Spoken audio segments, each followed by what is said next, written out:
Imagine standing on a battlefield, surrounded by men twice your size. The air is heavy with fear, and no one dares to move. Then, a young shepherd steps forward. No armor, no sword, just a sling and unshakable faith. That's the story of David and Goliath, one of the most powerful moments in all of history. But this isn't just an ancient battle. It's a story about courage, purpose, and how faith can turn the impossible into victory. Stay with me, because by the end of this video, you'll see how David's story might just hold the secret to overcoming your own giants today. The story begins in the valley of Elah. The Israelites were at war with the Philistines, two armies standing on opposite hills with a valley between them. Every morning and evening, a massive warrior named Goliath stepped out from the Philistine camp. He was over 9 feet tall, covered in bronze armor, carrying a spear that looked more like a tree trunk than a weapon. He challenged Israel to send one man to fight him. Winner takes all. But no one dared.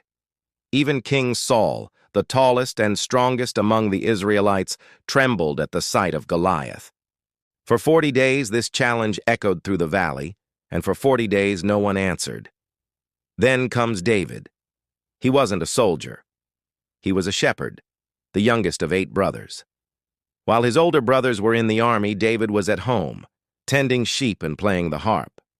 One day, his father sent him to the battlefield to bring food to his brothers. When he arrived, he heard Goliath shouting insults at Israel and mocking God.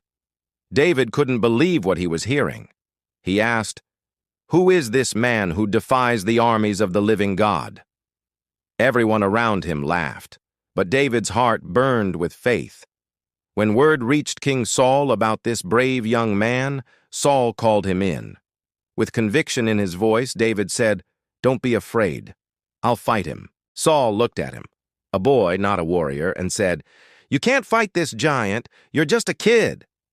But David replied with a confidence that came from experience. "I've fought lions and bears while protecting my father's sheep.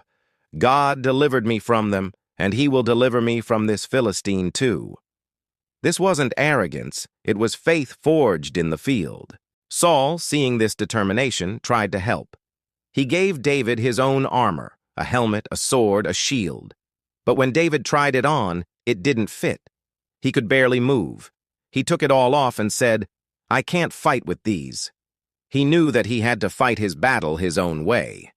Instead, David picked up his shepherd's staff, went to the nearby stream, and chose 5 smooth stones, placing them in his shepherd's bag. That, along with his sling, was all he needed. As David walked toward the battlefield, Goliath saw him and burst out laughing. "Am I a dog that you come at me with sticks?" he shouted. The entire Philistine army roared with laughter, certain of a quick and brutal victory. But David didn't flinch. He looked the giant straight in the eye and declared, "You come against me with sword and spear and javelin, but I come against you in the name of the Lord Almighty." And in that moment, the laughter stopped. There was just silence. The two enemies faced each other.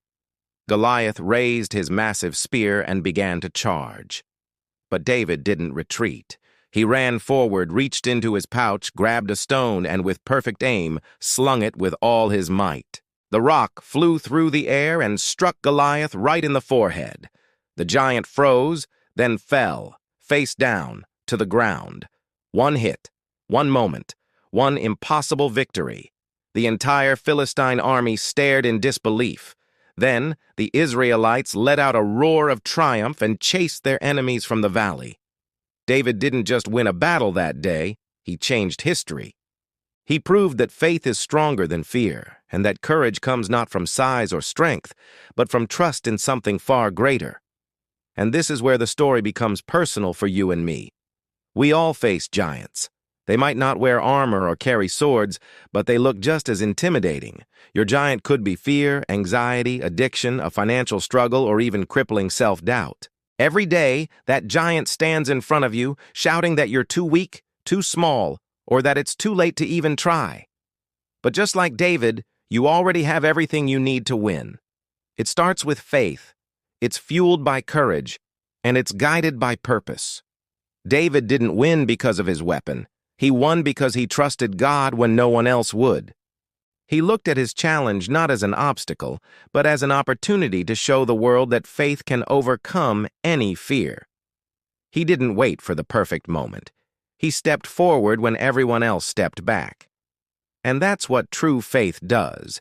It moves you when logic tells you to stay still. Now think about this. David only needed one stone to defeat Goliath, but he picked up 5. Why? It wasn't because he doubted God. It's because he was prepared. Faith doesn't mean being reckless. It means being ready. It's trusting that God will act, but still showing up fully prepared to do your part in the fight. So, I want you to ask yourself today, what's your Goliath? What is that one battle you've been avoiding because it just looks too big? Maybe it's time to stop running and start believing. Maybe it's time to pick up your stone and face your fear head on. Because when faith meets action, miracles happen. David's story is a powerful reminder that every giant has a weakness and every believer has a weapon.